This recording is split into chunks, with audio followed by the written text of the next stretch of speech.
A billionaire leaned toward his wife and spoke in Japanese. He didn't whisper. He この didn't 店 care. どうして動物に食べ物を傾向させてるの？見てみな、その皮膚、気持ちは薄い。その重複の下、知った気負いがするだろうな。These creatures shouldn't be touching plates civilized people eat from. His wife stared at the table, silent. She's probably too stupid to count the change. Born poor, die poor. They always do. He laughed, loud, proud. The black waitress stood 3 feet away. Her hands didn't shake. Her eyes didn't drop. She opened her notepad. Whenever you're ready, sir, take your time. Her voice was soft, steady, almost kind. He had no idea what was coming. Just today What she did next left him speechless. 3 hours earlier, the evening hadn't started yet. Ivy Williams walked through the back entrance of the Langham room. The January air bit through her coat. Her boots crunched against the salt on the concrete. Inside, the service hallway smelled like industrial bleach and fresh bread. She clocked in at 4:15, same as every Friday. The Langham room wasn't the kind of place where waitresses became famous. It was the kind of place where they disappeared. You carried plates, you poured wine, you smiled, you were invisible. That was the job. Ivy had been invisible here for 6 years. She hung her coat in the break room and tied her apron. From the pocket, she pulled out a small notebook. The cover was soft from years of handling. The pages were thick with handwriting. Dense, tiny, organized in columns. 6 languages lived inside that notebook. English, Japanese, French, Mandarin, Spanish, Portuguese. Nobody in this building knew that. Her coworker Derek walked in, adjusting his tie. He glanced at the notebook. You studying again? Always. What is it tonight? Japanese verb conjugations. Derek shook his head and smiled. Girl, you're the smartest waitress in Chicago and nobody even knows it. Ivy shrugged. That's kind of the point. The general manager, Raymond Foster, stepped into the break room. He clapped his hands once, short, sharp. Listen up. Tonight we have a VIP reservation, 12 guests, private dining section, international group, Japanese, French, Brazilian contacts. The host is Gerald Ashford. He paused like the name should mean something. It didn't, not to Ivy. I need 0 mistakes tonight, 0. This man spends more in one dinner than most of you earn in a month. So stay sharp, stay quiet, and stay out of the way. Ivy raised her hand slightly. I can cover the international guests if you need. I'm comfortable with... Just keep it simple, Ivy. Raymond cut her off without looking at her. Smile, serve, that's it. He walked out. Derek raised an eyebrow at Ivy. She said nothing. She just opened her notebook to a fresh page and wrote the date at the top. That notebook held 6 languages, and tonight it would change her life. The first guests began arriving at 5:30. Ivy moved through the dining room like water, quiet, smooth, no wasted steps. She placed silverware with the kind of precision that nobody noticed but everybody felt. The forks were straight. The glasses caught the light at the right angle. The napkins folded exactly the same way on every table. This was her craft, and she was invisible inside it. At 6:15, a couple sat down near the window. French, maybe late 50s. The woman wore a silk scarf. The man kept squinting at the menu, turning it sideways, muttering under his breath. The sommelier walked over and tried to explain the wine pairings. His French was a textbook, stiff. The couple smiled politely, but their eyes went blank. They didn't understand him. He didn't understand them. Ivy was refilling water at the next table. She heard the struggle. She set down the pitcher and walked over. She spoke to them in French, not classroom French, conversational, warm, the kind of French that made people lean in. She described the wine pairings. She recommended the duck. She made a small joke about the Chicago weather compared to Paris. The woman's face lit up. She grabbed Ivy's hand across the table and squeezed it. The sommelier stood there with his mouth half open. Ivy smiled, nodded once, and went back to pouring water. Like nothing happened. 20 minutes later, a man sat alone at the bar. Brazilian, tall, frustrated. He was trying to explain a food allergy to the bartender, something about shellfish. His English kept breaking apart mid-sentence. The bartender nodded but clearly didn't follow. Ivy passed by on her way to the kitchen. She stopped, switched to Portuguese. Clean, direct. She got the details in 15 seconds, walked to the kitchen, relayed the allergy to the chef, came back with a safe menu option. The man stared at her. Then he pulled out his wallet and handed her a $50 bill. "You just saved my night," he said. "Just doing my job," she said. She tucked the bill in her apron and kept moving. Derek watched the whole thing from across the room. He leaned against the service station, arms crossed, shaking his head slowly. "Ivy, what the hell are you?" She didn't answer. She was already clearing a table. The French couple left a 40% tip and wrote a note on the receipt. The Brazilian man told the bartender he'd never had better service in any American restaurant. The sommelier avoided eye contact with Ivy for the rest of the night. None of this made it to Raymond. No one told him. No one thought to. Because in a place like the Langham Room, the people who carry the plates don't get credit. They get schedules. During her 15-minute break, Ivy sat in the back hallway on a plastic chair. She ate a granola bar and opened her notebook. She flipped past the French pages, past the Portuguese section, past the Mandarin characters. She stopped on the Japanese section. It was the thickest part of the notebook. Pages and pages of vocabulary, grammar patterns, formal speech levels, cultural notes. She had written tiny stars next to the phrases she found most beautiful. Derek poked his head around the corner. "What are you working on now?" "Japanese." "How much does that make?" "6. He laughed. "You're absolutely wild, you know that?" She smiled without looking up. "It keeps my brain quiet." Derek leaned against the door frame. He looked at her for a long moment. "You know you don't belong here, right?" "Not like this." Ivy closed the notebook slowly. She slid it back into her apron pocket. The edges were soft. The spine was cracked. It weighed almost nothing. "I belong wherever I'm standing, Derek." She said it without bitterness, without self-pity, just a fact. She stood up, straightened her apron, and walked back toward the dining floor. The jazz trio had started playing. The room smelled like butter and rosemary. Crystal glasses caught the low, golden light. Everything looked beautiful. Everything looked expensive. And the most valuable thing in the entire room was the woman no one was looking at. In less than 2 hours, a billionaire sitting 20 feet away would find that out the hard way. But right now, Ivy Williams was just a waitress carrying a notebook that nobody had ever asked to see. Ivy Williams didn't grow up with advantages. She grew up with absences.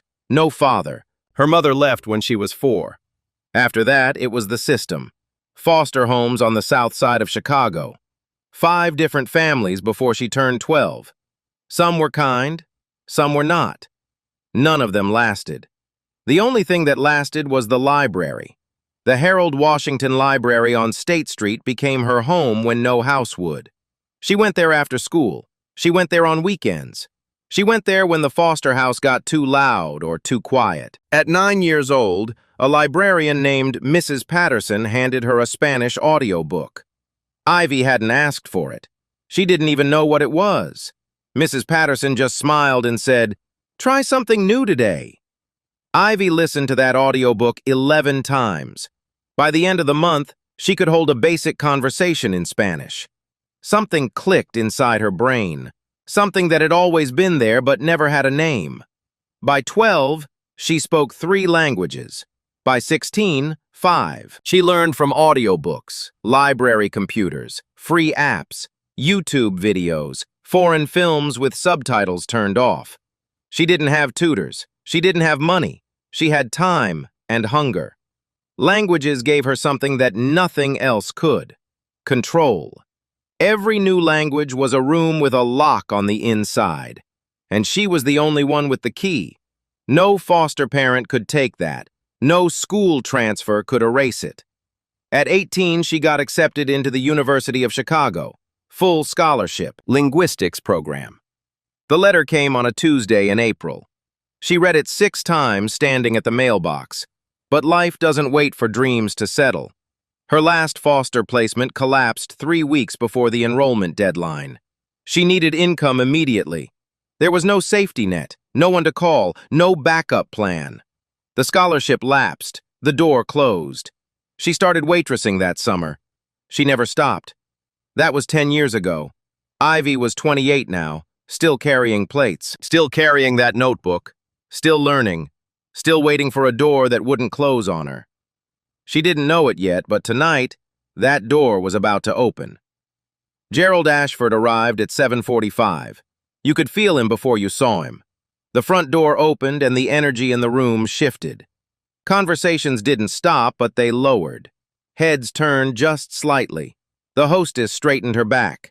Gerald walked in like he owned the building. Maybe he did. He wore a charcoal suit that fit like it was sewn onto his body. His watch caught the chandelier light. His shoes clicked against the marble floor with each step. Sharp, deliberate. Ray was already at the smell of truffle. Ivy heard every word. Her hand paused on the pitcher for half a second. Then she kept pouring. She said nothing. She didn't look up. She just listened. And she waited. The first course arrived. Ivy served each plate with precision. Gerald didn't acknowledge her.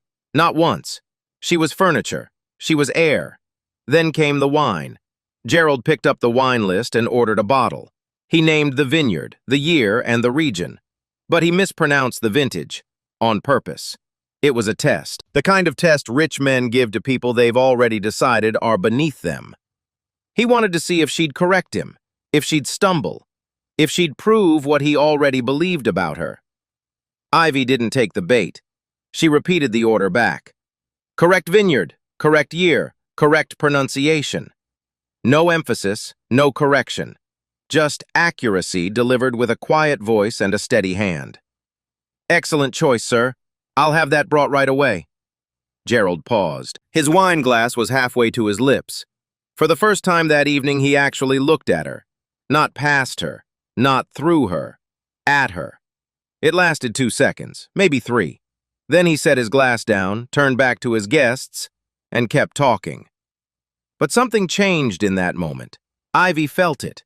A shift. Like a predator noticing movement in the grass. He wasn't angry. He wasn't impressed. He was curious. And curious, from a man like Gerald Ashford, was dangerous. Derek passed Ivy near the kitchen door. He whispered without stopping. You good? I'm good. That guy gives me the creeps. He should. She pushed through the kitchen door, set down the pitcher, took one deep breath, let it out slow. The night was just getting started, and Gerald Ashford was just getting comfortable. The second course came out at 8:30, seared scallops with yuzu foam. The kitchen was running smooth. The jazz trio played something slow and golden. Everything looked perfect from the outside. But at Gerald's table, something ugly was growing. He was 3 glasses of wine in now. His voice was louder. His Japanese was faster, and his words were getting worse. He leaned toward Tomoko and spoke without lowering his voice. She's back again. The black one. You'd think they'd keep her in the kitchen where nobody has to see her. Tomoko moved her fork across her plate. She didn't eat. She didn't respond. Gerald kept going. He spoke to his Japanese business associate across the table, a man named Mr. Anderson. You know what's funny? These people think putting on a uniform makes them professional, but you can't hide what they are. Low class, no education, no future. He chuckled, took another sip. I bet she has 3 kids at home and no idea who the fathers are. Mr. Anderson gave a thin smile but said nothing. He glanced at Ivy, then looked away. Ivy was standing 4 feet from the table, replacing a breadbasket. Her fingers moved calmly, steadily, but under the table's edge, out of sight, her other hand was clenched into a fist so tight her nails pressed into her palm. She heard every word, every single one. She kept her face still, kept her breathing even, picked up the empty basket and walked toward the kitchen. In the hallway, she stopped, pressed her back against the wall, closed her eyes for 3 seconds. The kind of anger that lives in your chest and pretends to be calm. That was what she carried back to the dining floor. She thought about telling Raymond. Then she remembered last month. A server named Kelly had complained about a VIP guest who grabbed her arm. Kelly was gone by the following Monday. The guest came back the following Friday. Raymond's loyalty was simple. It followed the money. Always had. Always would. So Ivy swallowed it, like she'd swallowed it 100 times before, in foster homes, in classrooms, in every room where someone with power decided she didn't matter. She picked up a fresh pitcher and walked back out. But she wasn't the only one listening that night. 2 tables away, Eleanor Caldwell sat with her son James and 2 colleagues.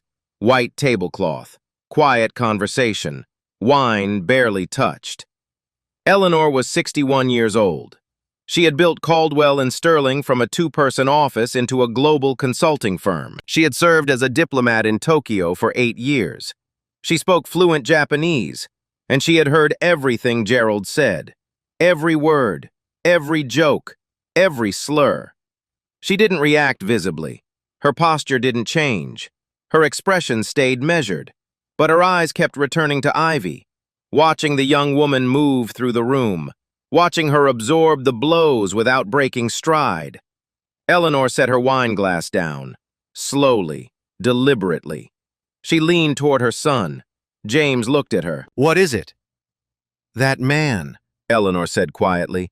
"He's been saying the most vile things about their waitress, in Japanese, for the last 30 minutes.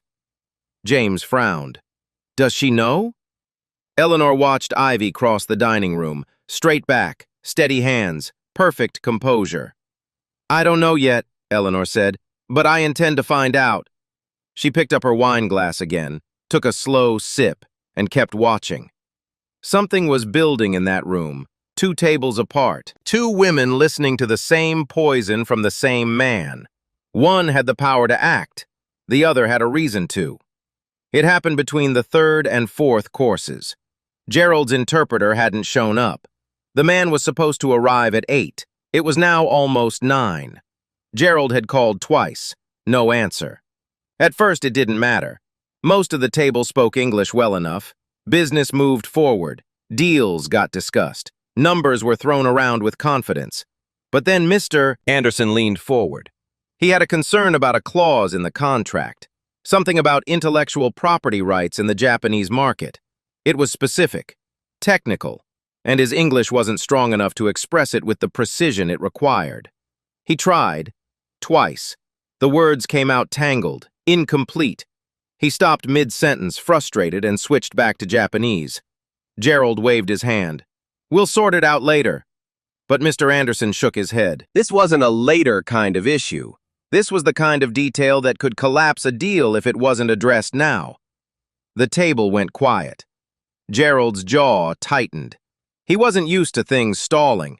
He wasn't used to needing help he couldn't buy on the spot. Ivy was placing the 4th course. Pan-seared duck with blackberry reduction. She moved plate by plate around the table, silent, professional, but she was listening. She heard the clause Mr. Anderson was struggling with. She understood the legal nuance he was trying to express. She knew the exact Japanese phrasing he needed translated. She set down the last plate, straightened up, and made a decision. "Excuse me," she said. Her voice was calm, clear. "I may be able to help with the translation if you'd like." Gerald looked at her, his face twisted slightly, like she had just told a joke he didn't find funny. "You? Help with what?"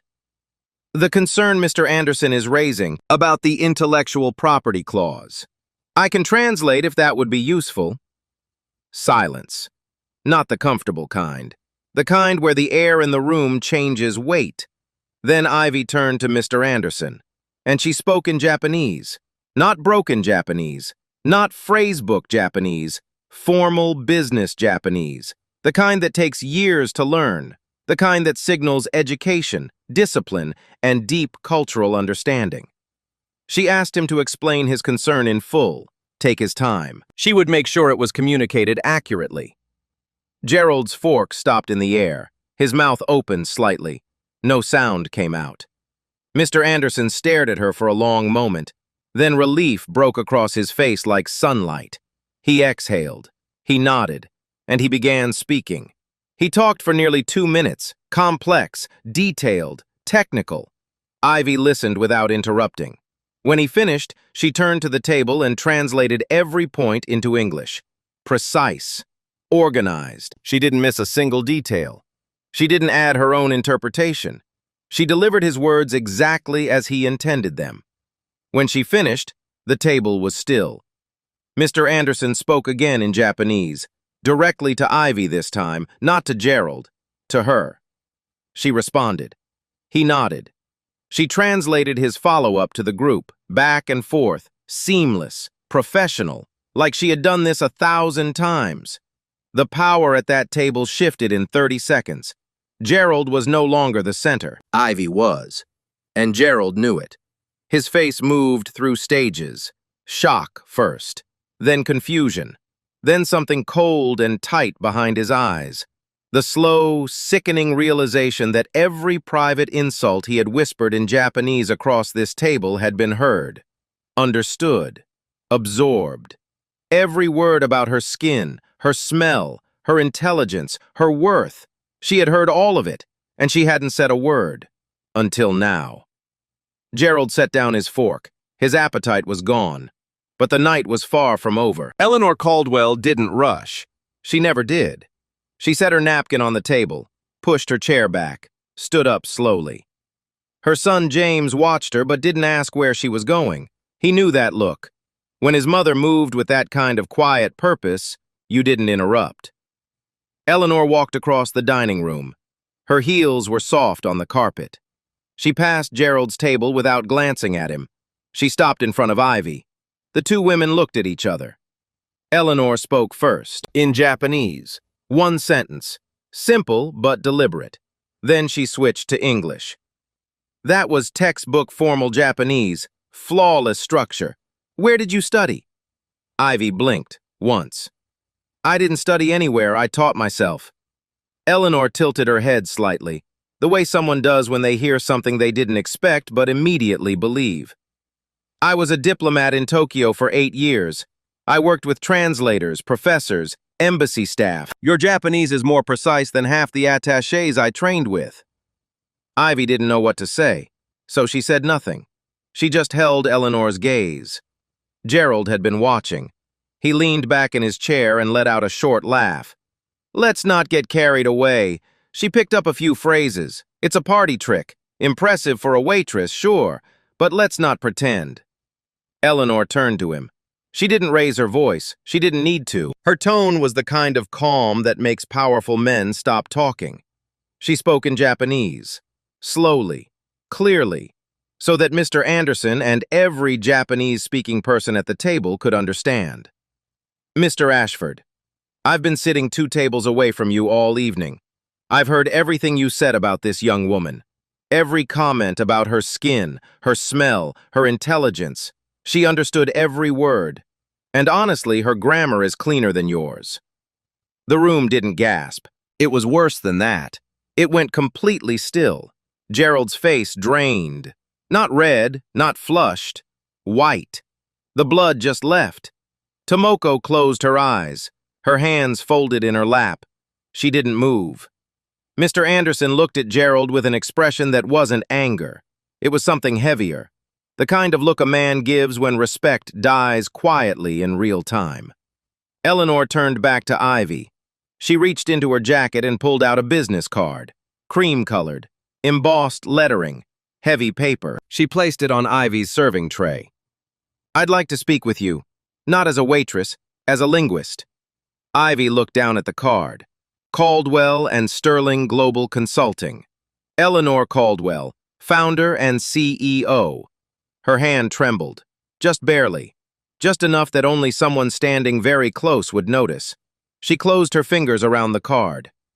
Thank you, she said, quiet, steady, but her voice cracked on the second word, just a little. Eleanor nodded once.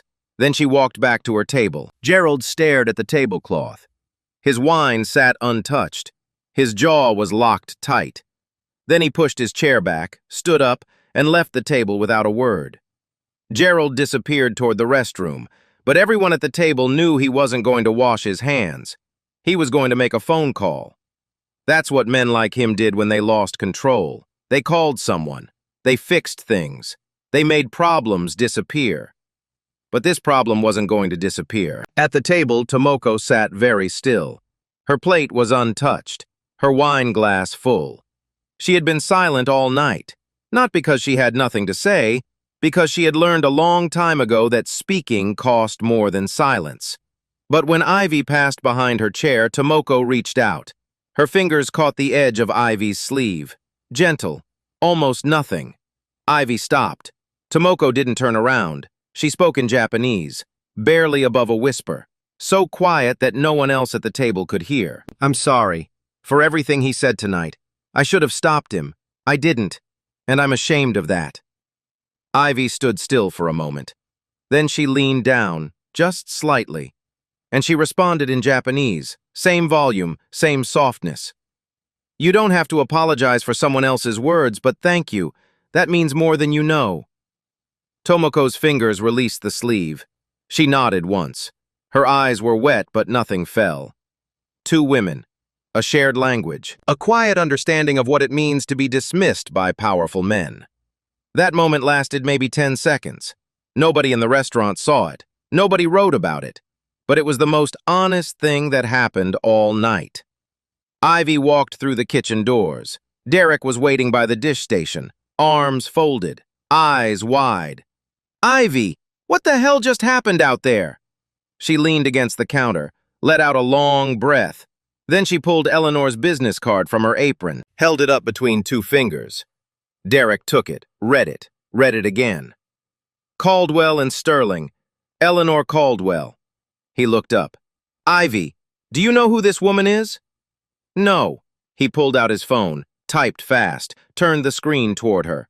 Forbes profile, Fortune 500 list. A photograph of Eleanor shaking hands with a former president.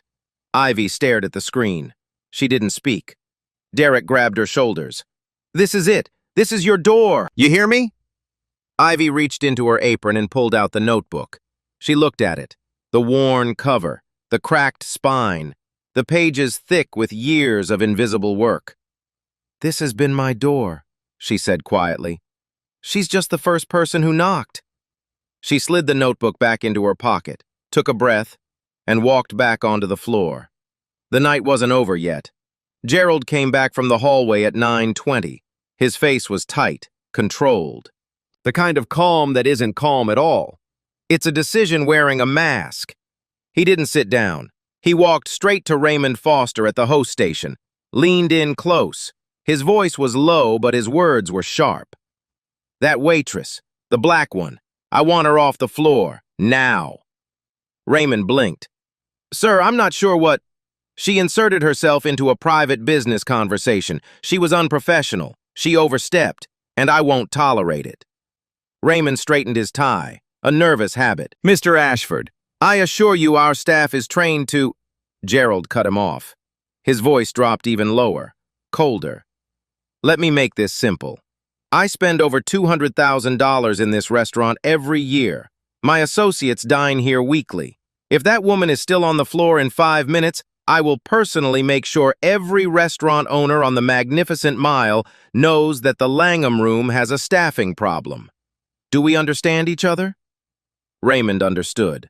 Money talks. Money threatens. And money wins. That was the rule he'd lived by for 20 years in this business. He found Ivy near the service station. He pulled her aside. He couldn't look her in the eyes. Ivy, I need you to move to the back for the rest of the night. She stared at him. Why? Mr. Ashford has raised a concern about your conduct. I think it's best if... My conduct? I helped translate a business conversation that was falling apart. His own interpreter never showed up. I know, but he's a major client and I need to manage this. Manage this, you mean manage me? Raymond's jaw tightened. Ivy, please, just go to the back, I'll handle the rest. Ivy looked at him for a long moment. She'd seen this before. The math that managers do. The quiet arithmetic of power. 1 waitress versus 1 billionaire. The numbers always came out the same. She untied her apron strings, started to turn. "That won't be necessary." The voice came from behind Raymond, calm, clear, the kind of voice that fills a room without rising. Eleanor Caldwell stood 3 steps away. Her son James was behind her. She had heard everything. "I watched everything that happened tonight," Eleanor said. "Every moment. Your server did nothing unprofessional. In fact, she provided a level of service that your restaurant should be advertising, not punishing." Raymond opened his mouth, closed it. He was caught between 2 forces, and he knew it. Gerald was louder, Eleanor was calmer, and the room was watching. Before he could respond, a chair scraped at Gerald's table. Mr. Anderson stood up. He straightened his jacket, walked over to where Raymond, Eleanor, and Ivy were standing. He addressed the group in English, clear, measured. "I'd like to say something." Everyone turned. Tonight, Ms. Williams translated a critical term in our negotiation, a term that Mr. Ashford's own interpreter was supposed to handle but didn't. Because of her, we avoided a significant misunderstanding that could have cost both sides millions. He paused, looked directly at Ivy. "I'd like the record to show that her work tonight was the most professional translation I've received in any American business meeting." He gave Ivy a slight bow. Not dramatic, not performative, a gesture of genuine professional respect. Ivy's breath caught, just for a second. Eleanor stepped forward. She turned to Gerald, who had followed Mr. Anderson and now stood stiff near the host station. She spoke in English this time, clearly, so the entire section could hear. "Mr. Ashford, you spent this evening making degrading comments about this young woman. You mocked her race, you mocked her intelligence, you mocked her dignity, all in a language you assumed she couldn't understand." She paused. "I'm a witness. Your associate is a witness." She looked past Gerald to the table, to Tomoko, who sat with her hands folded, still, watching. "Your wife is a witness." Tomoko didn't speak. She didn't need to. She simply nodded. One small, steady movement. The most powerful thing she'd done all night. Gerald's face went through something ugly. Rage first, then fear. Then the particular stillness of a man calculating damage, running numbers in his head, measuring what this would cost him. The dining room had gone quiet. Not silent. Quiet.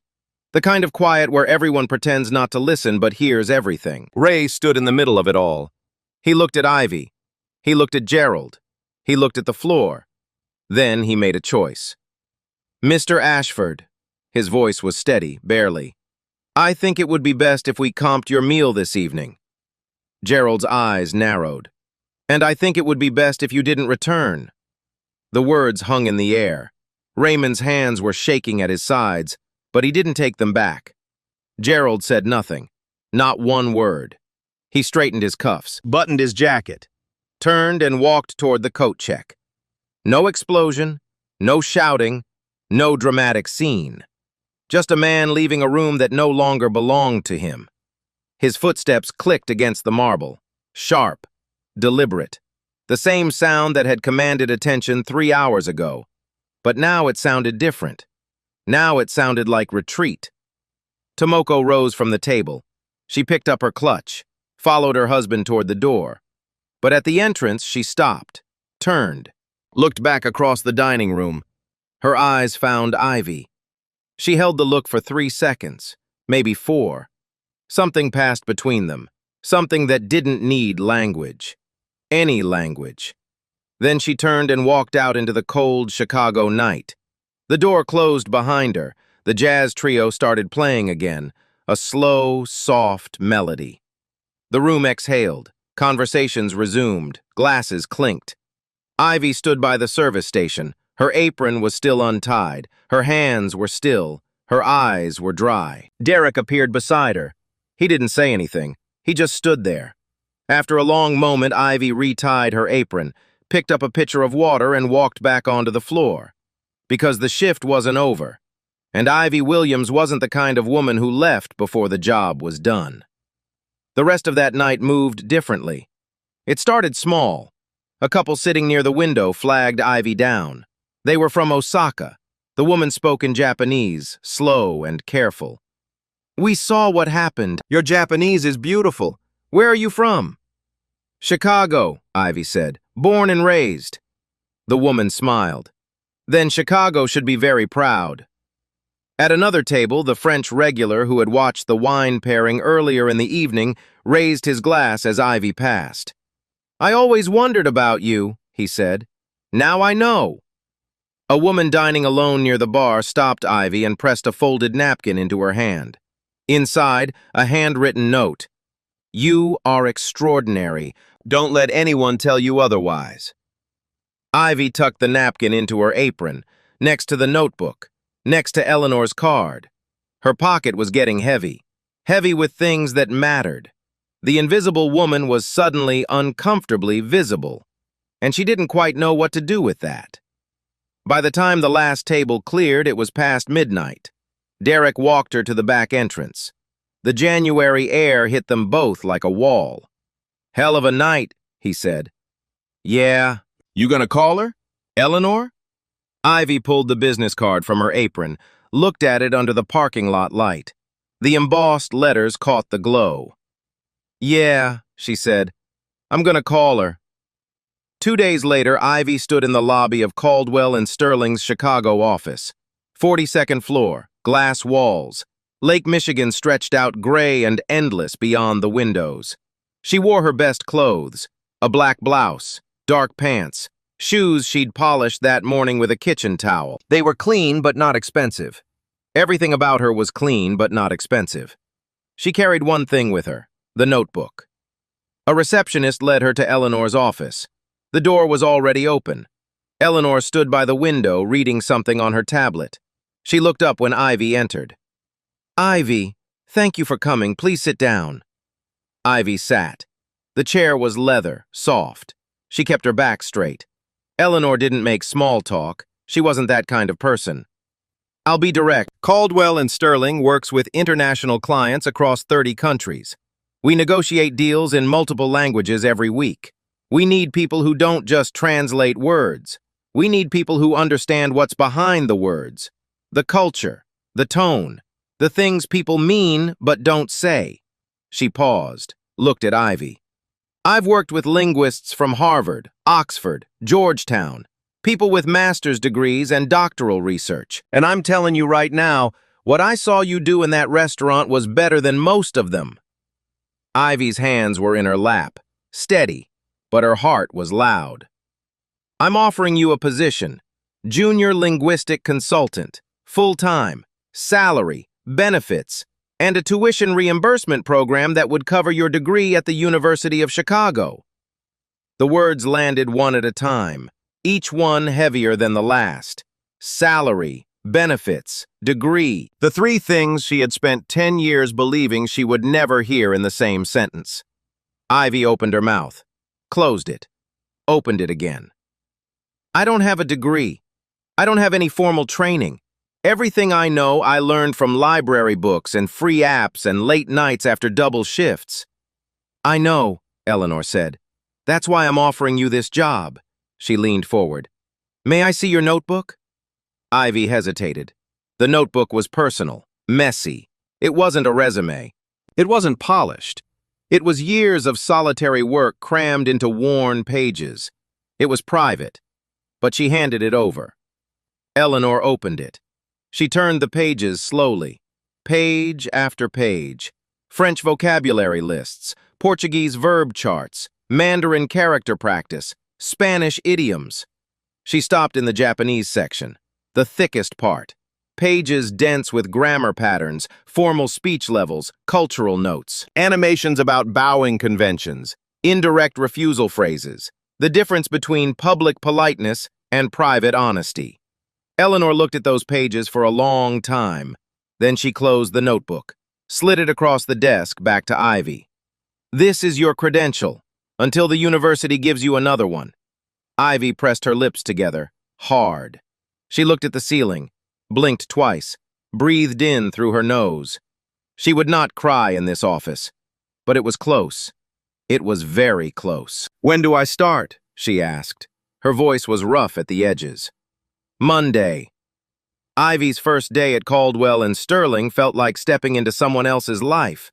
A badge with her name on it, a desk by a window, a company laptop, a stack of client files from 4 different countries. She set the notebook on the desk, right next to the laptop. Old world beside new world. Everything she had been next to everything she was becoming. That same week, something else happened. Something Ivy didn't plan and couldn't control. A diner at the Langham Room had filmed the exchange with Gerald. Not the whole thing, just enough. Ivy translating for Mr. Anderson. Eleanor confronts Gerald. The silence that followed. The video hit social media on a Wednesday morning. By Thursday evening, it had 4 million views. The headlines wrote themselves. Billionaire insults waitress in Japanese. Doesn't know she's fluent. A self-taught linguist shuts down racist billionaire in his own language. The comments poured in, thousands of them. People sharing their own stories. Stories about being underestimated. Stories about hidden talents. Stories about the gap between what people see and what people are. Ivy didn't seek the attention. She didn't do interviews. She didn't post a response. She just went to work. Her new work. As for Gerald Ashford, the consequences came quietly, the way they always do for men at that level. Mr. Anderson pulled out of the deal. 2 board members called for a review of Gerald's conduct. Business partners in Tokyo stopped returning his calls. And Tomoko filed for separation. Quietly. Through lawyers. Without cameras. The narrator doesn't dwell on Gerald's fall. This story was never about his punishment. It was about Ivy's rise. 6 months later, Ivy had facilitated negotiations in 3 languages for Caldwell and Sterling. She was enrolled part-time at the University of Chicago. Linguistics. The program she was supposed to start 10 years ago. Eleanor mentioned her in a keynote at a global business conference. 500 people in the audience. The most talented linguist I've ever met was waiting tables when I found her. Not because she lacked ability, but because nobody thought to ask what she could do. The room was quiet for a moment. Then the applause started. Slow at first, then loud, then standing. Ivy wasn't in the audience. She was at her desk, working, notebook open beside her laptop. She didn't need the applause. She never had. She just needed one person to knock on the door she'd been standing behind for 10 years. Ivy still carries a notebook. The first one sits in the top drawer of her desk at Caldwell and Sterling. The cover is soft. The spine is broken. The pages are yellow at the edges. She doesn't write in it anymore, but she opens it sometimes, runs her fingers across the ink, remembers what it felt like to study at 2 in the morning after a double shift, remembers the weight of learning something that nobody asked her to learn and nobody paid her to know. She started a second notebook the week she began her new job. Same size, same brand. She found it at the same drugstore where she bought the first one 10 years ago. On the first page, she wrote a single sentence. She wrote it 6 times, once in each language she speaks. I was always here. Not, I finally made it. Not, I proved them wrong. I was always here, because that's the truth. Ivy Williams didn't become talented the night Gerald Ashford sat down in that restaurant. She didn't become valuable the moment Eleanor Caldwell handed her a business card. She didn't become worthy when 4 million strangers said her name. She was always those things. Every night she closed the restaurant and opened a textbook. Every morning she woke up tired and studied anyway. Every shift she served someone who looked through her like glass. She was always there. The world just wasn't looking. And that's the part of this story that stays with me. Because Ivy isn't rare. That's what people get wrong. They hear this story and think she's 1 in a million, some kind of miracle. She's not. There are thousands of Ivys out there right now, tonight, carrying plates, driving buses, stocking shelves, cleaning offices after everyone goes home. People with extraordinary minds trapped in ordinary jobs, not because they lack talent, but because nobody ever stopped long enough to notice. Studies show that multilingual employees generate up to 30% more revenue in international business settings. Research found that Black women are the fastest growing group of entrepreneurs in America, yet receive less than 1% of venture capital funding. The talent is there. The opportunity isn't. That's not just unfair. That's a waste. A massive, inexcusable waste of human potential. And it's happening right now. In your city, in your neighborhood, maybe in the restaurant where you had dinner last night.